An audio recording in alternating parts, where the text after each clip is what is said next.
Vielen Dank, Frau Jensen, und von mir auch nochmal einen wunderschönen guten Tag in die Runde. Ich darf Ihnen jetzt was über die Nutzertests erzählen.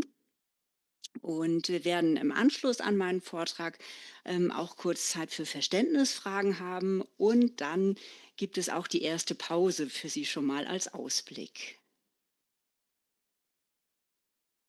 Ja, und damit zu den Nutzertests. Ja, Sie haben gehört, es gibt Wissenslücken beim Thema Barrierefreiheit für Menschen mit kognitiven Einschränkungen oder Lernbehinderungen. Und die Nutzertests sind unser Kernstück gewesen, um diese Wissenslücken zu schließen. Dazu darf ich Ihnen jetzt einen kleinen Einblick geben, was wir gemacht haben und was dabei besonders spannend war. Aber auch hier hören wir erstmal zum Thema, was ist ein Nutzertest, was die teilnehmenden Personen dazu gesagt haben. Leicht online. Was sagen Menschen mit Lernbehinderung? Was ist ein Nutzertest?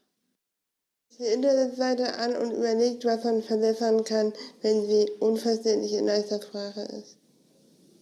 Ich habe die App von hier getestet und da merkt man ja, dass das besser geworden ist. Also es wird ja nicht schlechter dadurch, einfacher, darum geht es ja. Genau, wir haben uns Seiten angeguckt, wir haben dann aufgeschrieben zum Beispiel, was man nicht sehen kann, was man lieber dann in leichter Sprache machen kann. Zum Beispiel als Tipp habe ich gegeben, zum Beispiel beim Lebenhilfe, wenn du bei Kurse eingibst, da gibt es einmal so einen Hörer, wo man raufdrücken kann, dass er den Text zum Beispiel vorliest. Ne? Das ist für Menschen, die nicht lesen und schreiben können, auch sehr gut, das ist einfach so ein Dings, der liest dir dann das Text vor. Genau.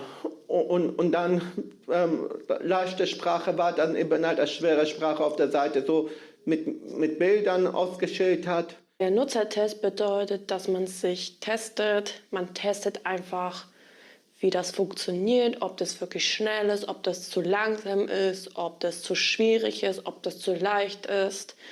Das müsste man einfach schon erklären, was Nutzertest in leicht online bedeutet.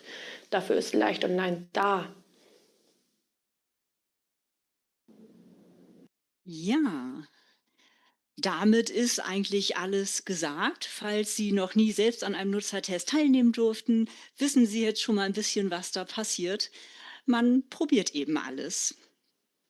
Die Nutzertests sind eine gängige Methode, um digitale Produkte, Software oder in unserem Fall Internetseiten zu testen. Das heißt, Nutzer, Nutzerinnen dürfen die Seite anschauen, bedienen, bekommen Aufgaben, bewegen sich auf einer Seite und geben dann ihre Meinung dazu ab.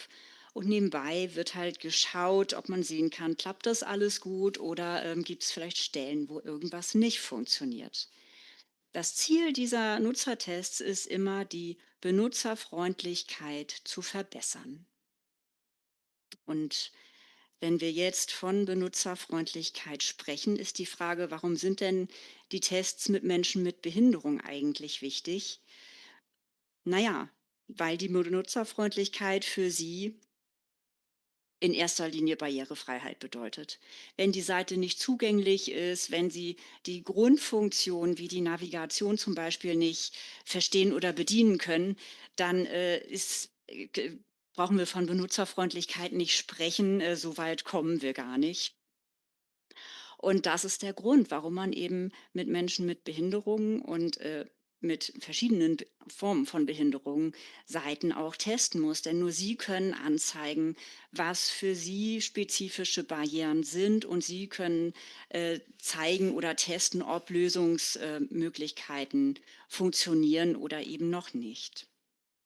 Und wir gehen übrigens davon aus, in dem speziellen Fall von Menschen mit Lernbehinderungen, dass die Barrierefreiheit, die wir hier herstellen wollen, auch für sehr viele andere Personen ohne Behinderung zur Nutzerfreundlichkeit beiträgt. Denn Sie haben es ja von Frau Jensen schon gehört, so grundsätzliches Nutzungsverhalten und auch viele Barrieren sind nicht verschieden. Und wenn Sie es schaffen, ein Formular zum Beispiel so zu gestalten, dass es Menschen mit Lernbehinderung bedienen können, dann können Sie davon ausgehen, dass das auch für viele andere Menschen leichter wird. Ja, wie kriegen wir jetzt raus, was klappt? Wir haben getestet und ich werde Ihnen jetzt, nur damit Sie eine Vorstellung bekommen, ein paar Zahlen geben. Da sind sie. Wir hatten insgesamt 55 teilnehmende Personen an Befragungen und Nutzerinnen-Tests. Und wir hatten über die gesamte Zeit 107 einzelne Testsettings. Sie sehen daran schon, es gab einige Personen, die haben mehrfach teilgenommen, einige Personen haben nur einmalig teilgenommen. Das war auch völlig in Ordnung so. Und jetzt gebe ich Ihnen noch ein paar Details zu diesen beiden Zahlen.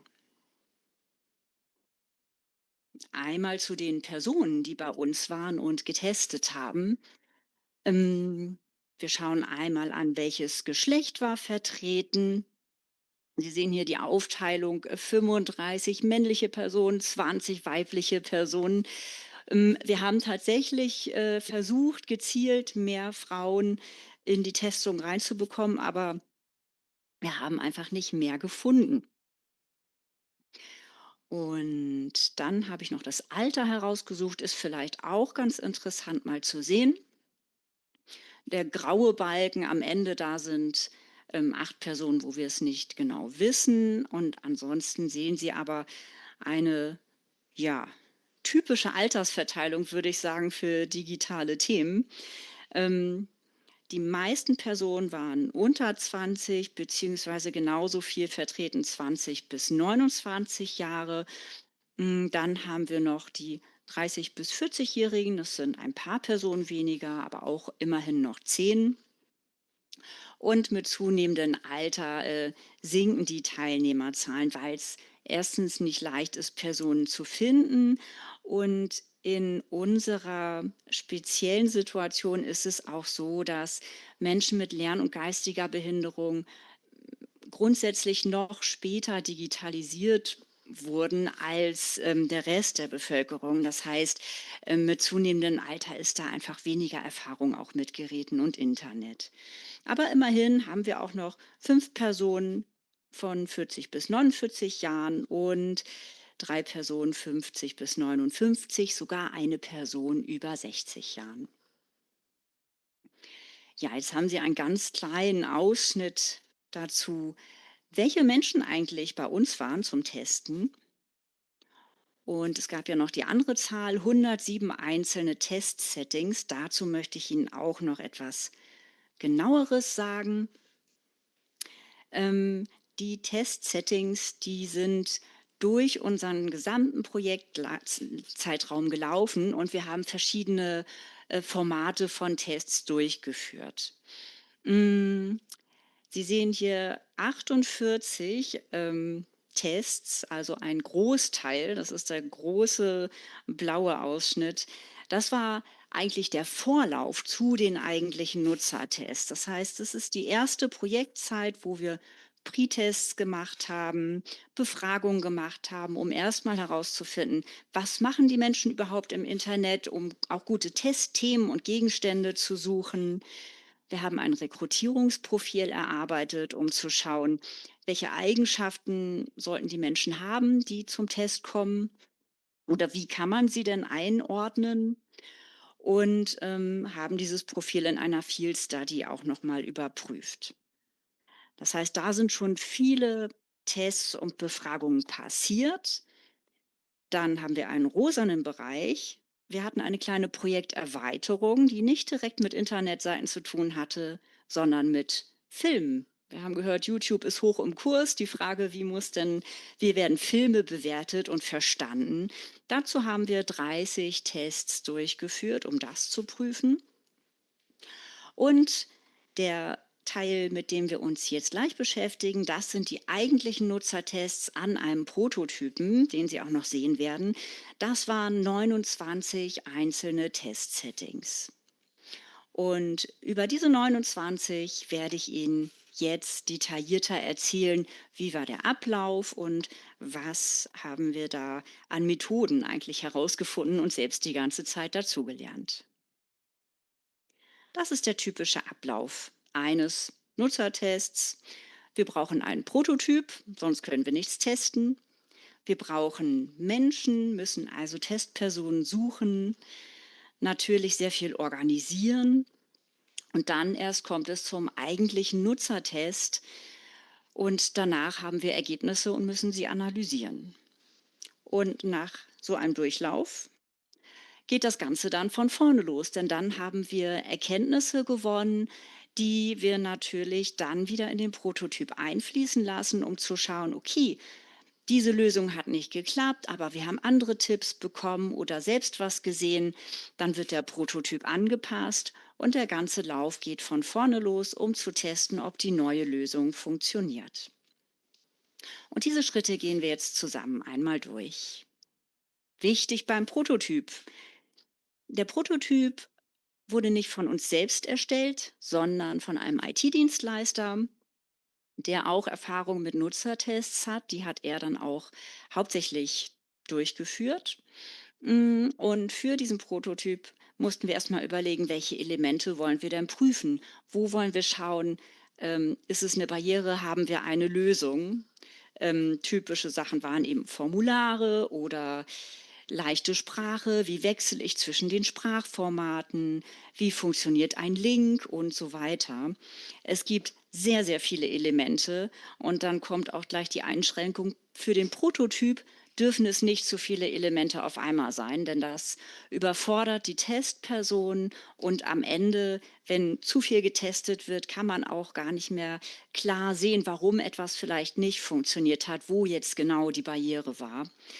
Deswegen muss man sich auf jeden Fall begrenzen und eine Auswahl treffen. Unter anderem auch, weil Menschen mit Lernbehinderung sehr gut aufpassen müssen. Sie müssen sich stark konzentrieren, wenn sie solche Tests machen. Sie können diesen Test also auch zeitlich nicht zu lang machen. Maximal eine Stunde ist unser Erfahrungswert. Dann brauchen Sie noch einen Testinhalt, an dem man diese ganzen Geschichten testet. Bei uns ist es geworden, eine Seite, die aussieht wie die der Lebenshilfe. Und es sollten Themen sein, die auch für die Nutzer und Nutzerinnen einen Alltagsbezug haben. Also Themen, die sie interessieren, die sie kennen, denn sonst haben sie ja nicht so viel Grund, sich durch diese Seite durchzuklicken. In unserem Fall haben wir einmal Unterstützungsangebote für Menschen mit Behinderung ausgesucht, Kurse für Menschen mit Behinderung und dann sind später dazu gekommen Freizeitangebote, Ausflüge. Und technisch noch ganz wichtig, der Prototyp sollte gut und schnell veränderbar sein, damit man später eben die Ergebnisse schnell einfließen lassen kann. Damit kommen wir zu den Menschen. Sie haben jetzt schon ein bisschen was über die Menschen erfahren, die teilgenommen haben an den Tests. Wie kommt man zu den Menschen? Ganz wichtig ist, alles an Kommunikation in leichter Sprache zur Verfügung zu stellen. Bei uns war es ein schriftlicher Aufruf. Wir haben vor allem online, also über E-Mail-Verteiler, über Netzwerke das Ganze gestreut. Was am meisten geholfen hat, war aber tatsächlich doch persönliche, direkte Ansprache. Allein schon, weil da eine Vertrauensbasis ist und man viel schneller dieses doch recht abstrakte Thema erklären kann. Was ist eigentlich ein Nutzertest? Das ist sehr wichtig, frühzeitig zu erklären, was ist das, was passiert da, denn das ist für Menschen mit Lernbehinderung nicht selbstverständlich, dass sie eingeladen werden, um ihre Meinung zu sagen. Die kennen eher andere Testsituationen, wo sie vielleicht selbst getestet werden, diagnostiziert werden. Das ist alles eher unangenehm. Also muss man immer, wenn das Wort Test vorkommt, auch sehr gut erklären, damit das überhaupt was ist, was die Menschen machen möchten. Termine muss man natürlich vereinbaren. Wir haben gemerkt, das sollte nicht zu lange vorab sein. 2 Wochen vor dem Testzeitraum ist für die Personen ein guter, überschaubarer Rahmen. Länger planen ist für viele schwierig. Und Termine werden von vielen auch vergessen. Das ist ganz normal. Und wir haben dann immer nachgefragt, ob wir erinnern sollen. Und das haben wir dann auch gemacht. Im Zweifel auch am Tag vorher nochmal eingeladen. Morgen ist ja unser Termin. Wir freuen uns. Wie viele Personen haben wir eingeladen? Wir haben pro Prototyp, also pro Durchlauf, etwa 6 bis 8 Personen dabei gehabt. Zu Anfang waren es mehr, aber die Erfahrung hat gezeigt, dass mehr Testerinnen irgendwann gar nicht mehr Wissenszuwachs bedeuten. Und deswegen haben wir uns auf diese Zahl begrenzt, um dann eben mit einer verbesserten Version weiter zu testen. Ja, zu diesen ganzen Tests gehört eine Menge Organisation. Und bei Menschen mit Lernbehinderung muss man auch ein bisschen mehr unterstützen als bei anderen Teilnehmerinnen. Zum Beispiel auch mal bei der An- oder Abreise den Weg erklären, Leute von der Bahn abholen oder zum Taxi bringen, damit wir es den Menschen so leicht wie möglich machen, teilzunehmen. Sie hatten auch immer die Möglichkeit, eine Assistenz mitzubringen. Für einige ist so ein Weg sonst gar nicht zu bewältigen.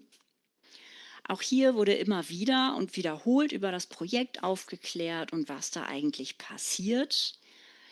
Dazu gehörte auch, dass die Personen alle eine Aufwandsentschädigung pro Test bekommen haben, nämlich 20 € je Test. Und dafür mussten sie natürlich einen Beleg unterschreiben. Auch der war in leichter Sprache. Und dann kommen wir zu den eigentlichen Nutzertests.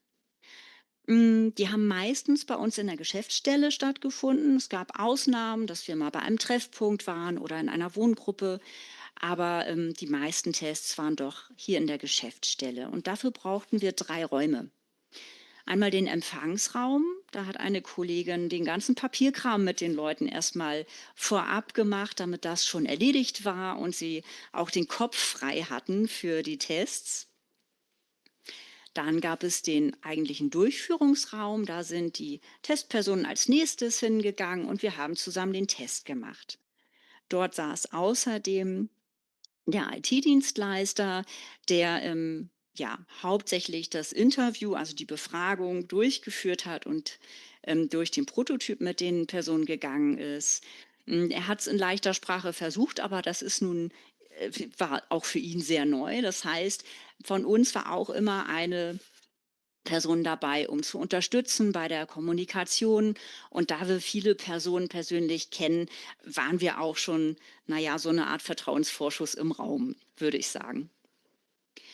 Und dann gab es den dritten Raum, den Beobachterraum. Da saß auch eine Kollegin von uns. Und sie hat im Nebenraum eben das ganze Testverfahren beobachtet. Wir haben es über Zoom übertragen. Das heißt, sie konnte immer sehen, was sehen und hören, was sagt die Person, was tut sie gerade am Bildschirm.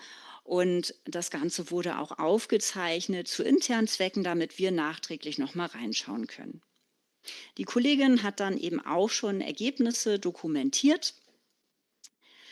Und das sehen Sie gleich auch noch mal, wie es aussieht. Aber jetzt noch mal, damit Sie einen Einblick in die Nutzertests kriegen. Ich hatte gesagt, die Aufzeichnungen waren immer für interne Zwecke. Ich habe aber einen Herrn mal gefragt, ob ich einen Ausschnitt zeigen darf. Und jetzt sehen Sie mal, wie der Start von so einem Nutzertest abgelaufen ist. So, Das, ich gehe jetzt, glaube ich, erstmal auf die leichte Sprache und gucke mir das, okay, warum? weil es ja eigentlich darum geht. Nee, Weil- nee, darum geht es gar nicht. Es geht eigentlich darum, Oh. was du machen würdest. Das ist schon mal gut. Das ist schon mal neu. Mhm. Was ist daran neu? Das stand vorher nicht so. Okay, wie stand das vorher? Überhaupt nicht. Hm. Also ich habe es zumindest nicht so gesehen. Was ist das denn, was wir hier haben? Ja. Hier kann ich wählen. Möchten Sie Cookies? Hier können Sie aussuchen, ja oder nein. Also ich möchte keine, Okay, warum möchtest du denn keine? Also, weil da kommt zu viel Werbung. okay. Jetzt hattest du gesagt zu mir eben, du gehst in die leichte Sprache. Ich erinnere mich an unser letztes Gespräch, dass du gesagt hast, eigentlich guckst du die schwere Sprache immer Ja, an, wenn du nicht mehr weiterkommst.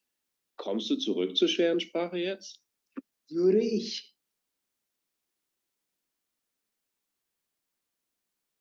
Oh, Nee.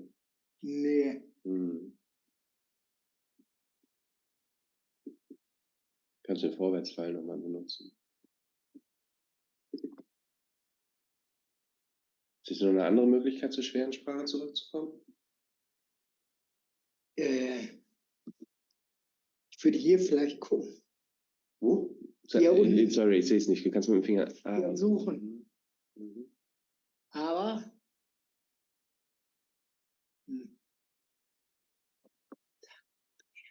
Wo gehst du denn normalerweise auf leichte Sprache auf Webseiten?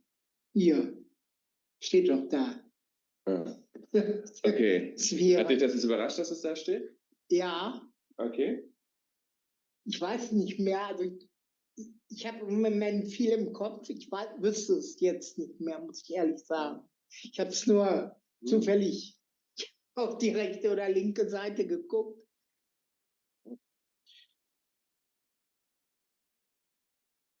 Ja, Sie haben gesehen, da passiert eine ganze Menge und man braucht vor allem viel Zeit und Ruhe, um durch diese Tests zu kommen und zu führen. Und, das ist eigentlich das Allerwichtigste, dass da eine ruhige Atmosphäre herrscht und die Menschen nicht gestresst sind. Denn das ist für sie schon anstrengend genug von der Aufmerksamkeit her. Das hat der, Herr da ja auch sehr nett gesagt. Hm, durch diese Tests wurde immer geführt per Aufgaben. Also es gab Aufgaben, schau doch mal, ob du einen Ausflug findest oder ähnliches, um eben den Personen eine Zielrichtung auf der Seite zu geben. Es gab einen Interviewleitfaden. Ganz wichtig ist aber, das ist alles wichtig zu haben, aber man muss da tatsächlich immer sehr spontan individuell anpassen können, wenn man merkt, okay, die Person kann diese Aufgabe gar nicht erfüllen oder das ist gerade zu viel an der Stelle, dann muss man eben schnell umschwenken und auch mal kreativ eine Lösung finden, vielleicht auf einer ganz anderen Seite was zeigen. Ja, wichtig ist auch, die Person immer mal zu motivieren, laut zu denken, damit man weiß, was geht denn im Kopf vor, warum klickt sie da und was klappt wo gerade nicht und immer nachzufragen. Und ich habe Ihnen gesagt, nebenan sitzt immer eine Person und dokumentiert. So sieht das zum Beispiel aus. Sie können das nicht lesen und das ist Absicht. Das ist ein Miroboard von einem Testtag.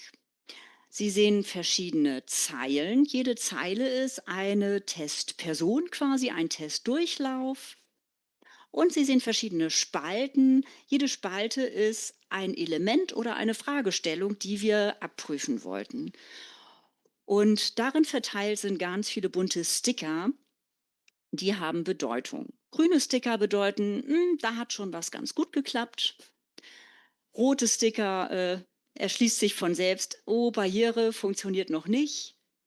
Blaue Sticker, wir haben schon eine Idee oder einen Vorschlag bekommen, was wir nächstes Mal anders machen sollten für den nächsten Prototyp.